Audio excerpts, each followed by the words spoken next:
Hi good morning, welcome back to my channel friends. ನೀವು ನೋಡ್ತಾ ಇದ್ದೀರಾ business women lifestyle in Kannada vlogs friends. ಇವತ್ತು ನಾನು Sunday ದಿನದ ಫುಲ್ ಡೇ ವ್ಲಾಗ್ನ ನಿಮ್ಮ ಜೊತೆಗೆ ಶೇರ್ ಮಾಡ್ತಾ ಇದ್ದೀನಿ. ಸೊ ನೋಡ್ತಾ ಇರ್ಬೋದು, ಇವತ್ತು ಸಂಡೇ ಆಗಿರೋದ್ರಿಂದ ಸ್ವಲ್ಪ ಬ್ರೇಕ್ಫಾಸ್ಟ್ನ ಲೇಟಾಗಿಯೇ ಮಾಡ್ಕೊಳ್ತಾ ಇದ್ದೀನಿ. ಸೊ ಇವತ್ತು ಪ್ರಜ್ವಲ್ ಕೂಡ ಮನೆಯಲ್ಲಿರ್ತಾನೆ. ಸೊ ಹಾಗಾಗಿ ಲೇಟಾಗಿ ಮಾಡ್ಕೊಂಡ್ರಾಯ್ತು ಅಂತೇಳಿ ಇವಾಗ ಎಲ್ಲ ಮಾರ್ನಿಂಗ್ ರೊಟೀನ್ ಕೆಲಸನ ಮುಗಿಸ್ಕೊಂಡು ಇವಾಗ ಪಡ್ಡು ರೆಸಿಪಿನ ಕೂಡ ಮಾಡ್ಕೊಳ್ತಾ ಇದ್ದೀನಿ. ಸೊ ಈ ರೀತಿ ಬಿಸ್ಕಿಟ್ಸ್ಗಳನ್ನು ಒಂಥರ ಬೇಕು ಇದೊಂಥರ ಬೇಕಂತೇಳಿ ತಿಂದ್ಬಿಡ್ತಾರೆ. ಬಟ್ ಆದರೆ ಅಷ್ಟು ತಿನ್ನೋದಕ್ಕಾಗಲ್ಲ, ಹಾಗೇನೆ ಉಳಿಸ್ಬಿಡ್ತಾರೆ. ಇವಾಗ ಸ್ವಲ್ಪ ಕೂಲ್ ವೆದರ್ ಇರೋದ್ರಿಂದ ಇದನ್ನು ಔಟ್ಸೈಡ್ ಇಟ್ಟು ಹಾಗೆ ಮತ್ತೆ ನೆಕ್ಸ್ಟ್ ಡೇ ಕೊಡೋಕೆ ಹೋದರೆ ಇದ್ರ ಕ್ರಿಸ್ಪಿನೆಸ್ ಹಾಳಾಗಿರುತ್ತೆ, ಹಾಗೆ ಟೇಸ್ಟ್ ಕೂಡ ಚೆನ್ನಾಗಿರೋದಿಲ್ಲ. ಸೊ ವೇಸ್ಟ್ ಅಂತ ಬಿಸಾಕೋ ಬದಲು ನೀವು ಮಕ್ಕಳು ಉಳಿಸಿರುವಂಥ ಈ ಒಂದು ಬಿಸ್ಕಿಟ್ಸ್ನ ನೀವು ಒಂದು ಈ ರೀತಿ ಹೇರ್ ಕಂಟೈನರ್ ಬಾಕ್ಸಲ್ಲಿ ಕೆಳಗಡೆ 1-2 ಟೇಬಲ್ ಸ್ಪೂನ್ ಅಷ್ಟು ಶುಗರ್ನ ಹಾಕಿ ಇದನ್ನು ಒಂದು ಬಾಕ್ಸಲ್ಲಿ ಗಾಳಿ ಆಡಲಾರ ಥರ ನೀಟಾಗಿ ಇಡೋದ್ರಿಂದ ಇದು ನೀವು 2 ಡೇಸ್ ಬಿಟ್ಟು ಯೂಸ್ ಮಾಡಿದ್ರೂ ಕ್ರಿಸ್ಪಿಯಾಗಿ ಟೇಸ್ಟಿಯಾಗಿ ಚೆನ್ನಾಗಿರುತ್ತೆ. ಸೊ ವೇಸ್ಟ್ ಅಂತ ಬಿಸಾಕೋ ಬದಲು ಮಕ್ಕಳು ಉಳಿಸಿದ ಬಿಸ್ಕಿಟ್ಸ್ಗಳನ್ನು ಈ ರೀತಿ ಒಂದ್ಸರಿ ಸ್ಟೋರ್ ಮಾಡಿ ನೋಡಿ, ಖಂಡಿತ ಈ ಒಂದು ಟಿಪ್ಸ್ ಯೂಸ್ಫುಲ್ ಆಗುತ್ತೆ. ಸೊ ಇವಾಗ ಪಡ್ಡು ರೆಸಿಪಿನ ಮಾಡ್ಕೊಳ್ತಾ ಇದ್ದೀನಿ. ಸೊ ಪ್ರಜ್ವಲ್ ಇದ್ದಾನೆ ಇಲ್ಲಿ. ಸೊ ಅವನು ಕಾಮಿಡಿ ಮಾಡ್ತಾ ಇದ್ದಾನೆ, ನಾನು ಏನಾದರೂ ಮಾಡ್ತೀನಿ, ಇಷ್ಟು ಸಬ್ಸ್ಕ್ರೈಬರ್ ಕಂಪ್ಲೀಟ್ ಮಾಡ್ತೀನಿ, ಇಷ್ಟು ವ್ಯೂಸ್ ಕಂಪ್ಲೀಟ್ ಮಾಡ್ತೀನಿ ಅಂದಾಗ ಅದನ್ನು ಕಾಮಿಡಿ ಥರ ಮಾಡ್ತಾ ಇರ್ತಾನೆ. ನಾವು ಹೇಗಂದರೆ ಕೆಲವೊಂದು ಸೀಕ್ರೆಟ್ಸ್ಗಳನ್ನು ಏನು ಮಾಡಬೇಕು, ನಾವು ಕೆಲವೊಂದನ್ನು ಹೇಳಬೇಕು, ಕೆಲವೊಂದನ್ನು ಹೇಳಬಾರ್ದು. ನಾನೇನು ಮಾಡ್ತೀನಿ ಅದನ್ನು ನಾನು ಮಾಡೋದಿಲ್ಲ. ಸೊ ಹಾಗಾಗಿ ನನ್ನ ಮಗನಿಗೆ ಹೇಳಿದರೆ ಅವನು ಅಣಗಿಸ್ತಿರ್ತಾನೆ ಯಾವಾಗಲೂ, ನೀನು ಇದನ್ನು ಮಾಡಿಲ್ಲ ಅಂತೇಳಿ. ಅವಾಗ ನನ್ನ ಸೆಲ್ಫ್ ಮೋಟಿವೇಶನ್ ಇನ್ನೂ ಜಾಸ್ತಿ ಆಗುತ್ತೆ. ಅವನ ಮುಂದೆ ಸೋಲ್ಬಾರ್ದು ಅಂತೇಳಿ ಸ್ವಲ್ಪ ಹಾರ್ಡ್ ವರ್ಕ್ನ ಜಾಸ್ತಿ ಮಾಡ್ತೀನಿ ಅಂತೇಳಿ ಅವನಿಗೆ ಹೇಳಿರ್ತೀನಿ. ಸೊ ಹಾಗಾಗಿ ಅದನ್ನು ರೀಚ್ ಮಾಡ್ತೀನಿ ಅಷ್ಟೇ. ಸೊ ಕೆಲವೊಂದನ್ನು ನಾವು ಸೀಕ್ರೆಟಾಗಿ ಇಡೋದಕ್ಕಿಂತ ಕೆಲವೊಂದನ್ನು ಮಾಡಬೇಕು, ಆವಾಗ ನಮ್ಮ self confidence and hard work ಜಾಸ್ತಿ ಆಗುತ್ತೆ, ಲೇಜಿನೆಸ್ ಹೋಗ್ಬಿಡುತ್ತೆ ಅನ್ನೋದು ನನ್ನ ಒಂದು ಅಭಿಪ್ರಾಯ ಅಷ್ಟೇ. ಸೊ ಇವಾಗ ನೋಡ್ತಾ ಇರ್ಬೋದು, ಚಟ್ನಿ ಕೂಡ ರೆಡಿ ಆಗಿದೆ, ಈ ಕಡೆ ಪಡ್ಡು ಹಿಟ್ಟು ಕೂಡ ರೆಡಿ ಆಗಿದೆ. ತಿನ್ನೋರೊಂದು ರೆಡಿ ಆದರೆ ಸಾಕು. ಸೊ ಪಡ್ಡು ಮಾಡುವಾಗ ಆದಷ್ಟು ಬಿಸಿ ಬಿಸಿಯಾಗಿಯೇ ಸರ್ವ್ ಮಾಡಿ, ಆರೋಗ್ಯಕ್ಕೂ ಕೂಡ ತುಂಬಾ ಒಳ್ಳೆಯದು, ಹಾಗೆ ಟೇಸ್ಟ್ ಕೂಡ ಚೆನ್ನಾಗಿರುತ್ತೆ, ಹಾಗೆ ಎಲ್ಲರೂ ಹೊಟ್ಟೆ ತುಂಬ ತಿಂತಾರೆ ಅನ್ನೋದಷ್ಟೇ. ಸೊ ಸಂಡೇ ಆಗಿರೋದ್ರಿಂದ ಸ್ವಲ್ಪ ಎಲ್ಲರೂ ಒಟ್ಟಿಗೆ ತಿನ್ನೋಣ ಅಂತ ಲೇಟಾಗಿಯೇ ಹಾಕಿರೋದು. ಇದರ ಒಂದು ಫುಲ್ ಡೀಟೇಲ್ಸ್ ವಿಡಿಯೋನ ನಾನು ಆಲ್ರೆಡಿ ಕವಿತಾಸ್ ಕನ್ನಡ ರೆಸಿಪಿ ಚಾನಲಲ್ಲಿ ಹಾಕಿದ್ದೀನಿ. ನಿಮಗೆ ಯಾರಿಗಾದ್ರೂ ಇಂಟ್ರೆಸ್ಟ್ ಇದ್ದರೆ ಹೋಗಿ ಚೆಕ್ ಮಾಡ್ಕೊಳ್ಳಿ. ಪಡ್ಡನ್ನ ಎಲ್ಲರೂ ಮಾಡ್ತೀವಿ, ಹಾಗೆ ಸಾಫ್ಟಾಗಿ ಕಲರ್ಫುಲ್ಲಾಗಿ ಬರಬೇಕು ನೀಟಾಗಿ ಅಂತಂದರೆ ಇದನ್ನು ನೀವು ಕರೆಕ್ಟು ಅಳತೆಯಲ್ಲಿ ಮಾಡ್ಕೊಳ್ಬೇಕು. ಸೊ ಎಲ್ಲಷ್ಟಕ್ಕೂ ಒಂದು ವಿಧಾನ ಅಂತಿದೆ, ಅದು ಜಸ್ಟ್ ಮಿಸ್ ಆದ್ರೂ ಕೂಡ ರೆಸಿಪಿ ಇನ್ಕಂಪ್ಲೀಟ್ ಅಂತ ಅನಿಸುತ್ತೆ, ಅಷ್ಟೊಂದು ಟೇಸ್ಟಿಯಾಗಿ ಬರೋದಿಲ್ಲ. ಸೊ ಹಾಗಾಗಿ ನೀವು ಸ್ವಲ್ಪ ಪೇಷನ್ಸಿಂದ ಆ ಒಂದು ಮೆಥಡ್ನ ಟ್ರೈ ಮಾಡಿದರೆ ಖಂಡಿತ ನೀವು ಹೆಲ್ದಿ ಆದಂಥ ರೆಸಿಪೀಸ್ಗಳನ್ನು ಮನೆಯಲ್ಲೇ ಮಾಡ್ಬೋದು.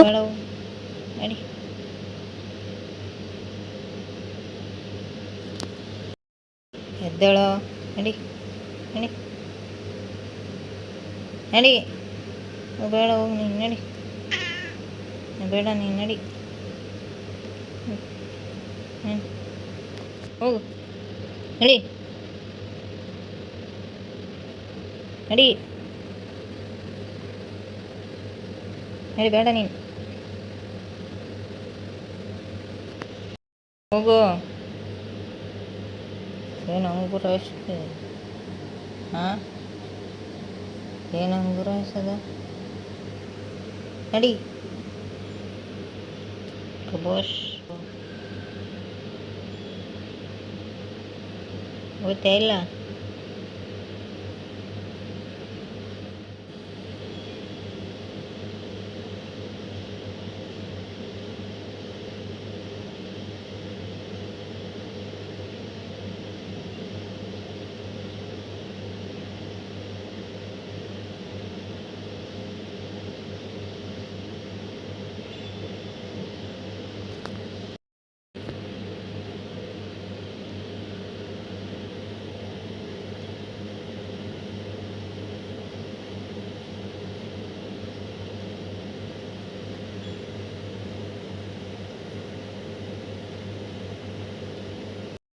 ಎದ್ದೇಳು, ಕೆಲಸ ಎದ್ದೇಳು ನಡಿ.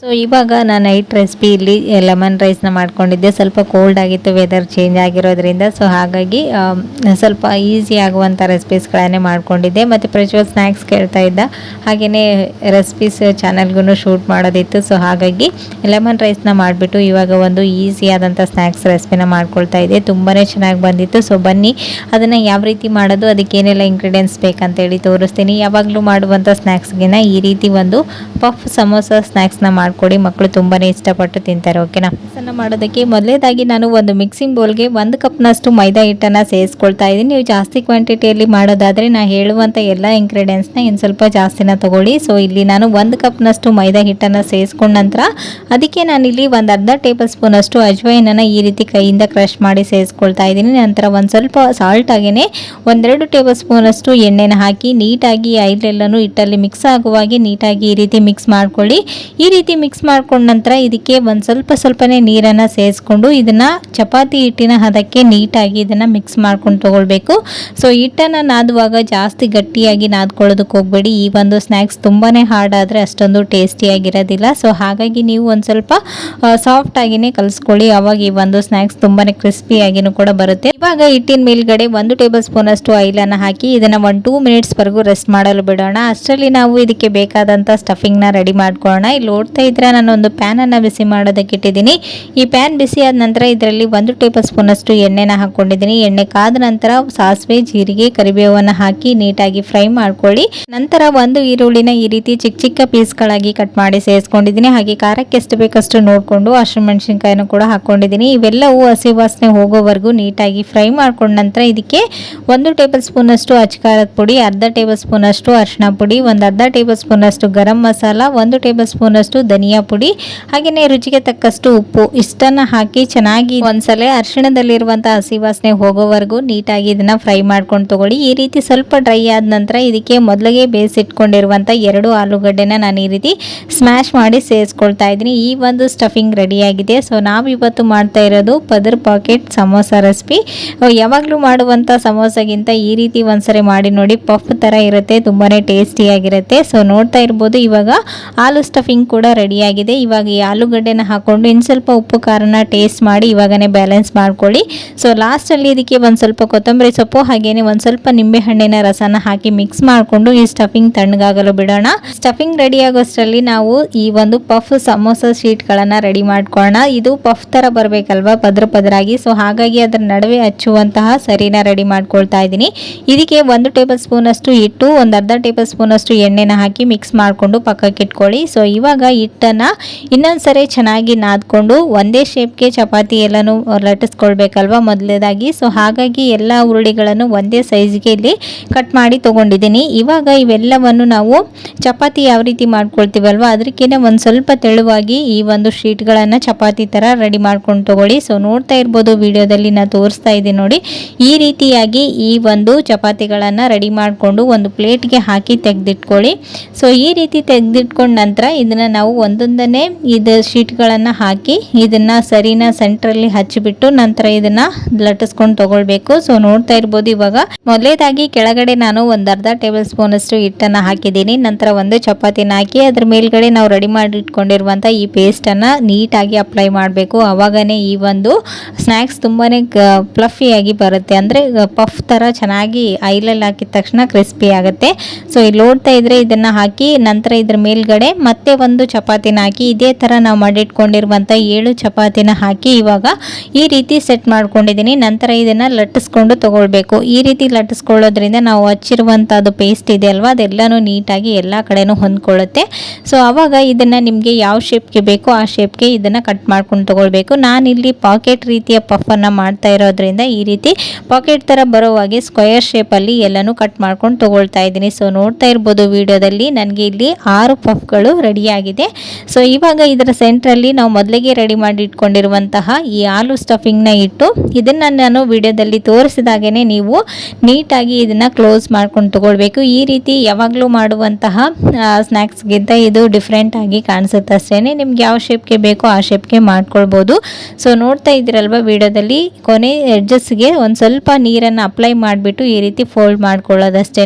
ಇದನ್ನು ನೀಟಾಗಿ ಕ್ಲೋಸ್ ಮಾಡ್ಕೊಳ್ಳೋದ್ರಿಂದ ಎಣ್ಣೆಲಿ ಹಾಕಿದ ತಕ್ಷಣ ಸ್ಟಫಿಂಗ್ ಔಟ್ಸೈಡ್ ಸೈಡ್ ಬರೋದಿಲ್ಲ ಅಂತೇಳಿ ಅಷ್ಟೇ. ಸೊ ಇವಾಗ ನೋಡ್ತಾ ಇದ್ರೆ ಇದೇ ರೀತಿನೇ ಎಲ್ಲ ಸಮೋಸಗಳನ್ನು ರೆಡಿ ಮಾಡಿಕೊಂಡು ಒಂದು ಪ್ಲೇಟಲ್ಲಿ ತೆಗೆದಿಟ್ಕೊಳ್ಳೋಣ. ಆ ಕಡೆ ಎಣ್ಣೆ ಕೂಡ ಕಾಯೋದಕ್ಕೆ ಇಟ್ಟಿದ್ದೀನಿ. ಎಣ್ಣೆ ಕಾದ ನಂತರ ಇದನ್ನು ಸ್ಟವ್ನ ಲೋ ಫ್ಲೇಮಲ್ಲಿ ಇಟ್ಟೆ ಫ್ರೈ ಮಾಡ್ಕೊಳ್ಬೇಕು.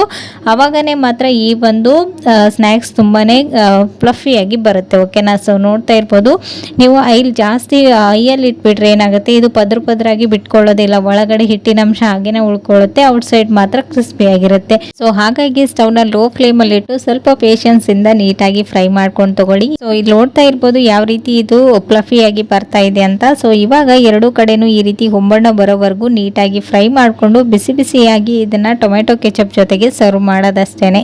ಸೊ ಫ್ರೆಂಡ್ಸ್ ನೋಡಿದ್ರಲ್ವ ಎಷ್ಟು ಈಸಿಯಾಗಿ ಈ ಒಂದು ಪಫ್ ಪಾಕೆಟ್ ಸಮೋಸನ ರೆಡಿ ಮಾಡ್ಬೋದು ಅಂತೇಳಿ. ಯಾವಾಗಲೂ ಮಾಡುವಂಥ ಸ್ನ್ಯಾಕ್ಸ್ಗಿಂತ ಈ ರೀತಿ ಒಂದ್ಸರಿ ಡಿಫ್ರೆಂಟ್ ಆಗಿ ಟ್ರೈ ಮಾಡಿ ನೋಡಿ, ಮಕ್ಕಳಿಗೂ ಇಷ್ಟ. ನೋಡಿದ್ರಲ್ವ ಫ್ರೆಂಡ್ಸ್ ಎಷ್ಟು ಈಸಿಯಾಗಿ ಮಾಡ್ಕೊಳ್ಬೋದು ಅಂತೇಳಿ. ಈ ಮಕ್ಕಳು ಔಟ್ಸೈಡ್ ಫುಡ್ ಎಲ್ಲ ಕೇಳ್ತಾ ಇರ್ತಾರೆ, ಸೊ ಹೆಲ್ತ್ಗೆ ಒಳ್ಳೆಯದಲ್ಲ. ಸೊ ಈ ರೀತಿ ಒಂದ್ಸರಿ ಮನೆಯಲ್ಲೇ ಟ್ರೈ ಮಾಡಿ ನೋಡಿ, ಎಲ್ಲರೂ ಇಷ್ಟಪಟ್ಟು ತಿಂತಾರೆ. ಓಕೆನಾ. ಸೊ ಫ್ರೆಂಡ್ಸ್ ನೋಡಿದ್ರಲ್ವ ಇದಾಗಿತ್ತು ಇವತ್ತಿನ ದಿನದ ಒಂದು ಫುಲ್ ಡೇ ಬ್ಲಾಗ್. ಇವತ್ತಿನ ಬ್ಲಾಗ್ನ ಇಲ್ಲಿಗೆ ಎಂಡ್ ಮಾಡ್ತೀನಿ, ಮತ್ತೆ ನಾಳಿನ ಬ್ಲಾಗಲ್ಲಿ ಸಿಗ್ತೀನಿ. ಅಲ್ಲಿವರೆಗೂ ಟೇಕ್ ಕೇರ್, ಬಾಯ್.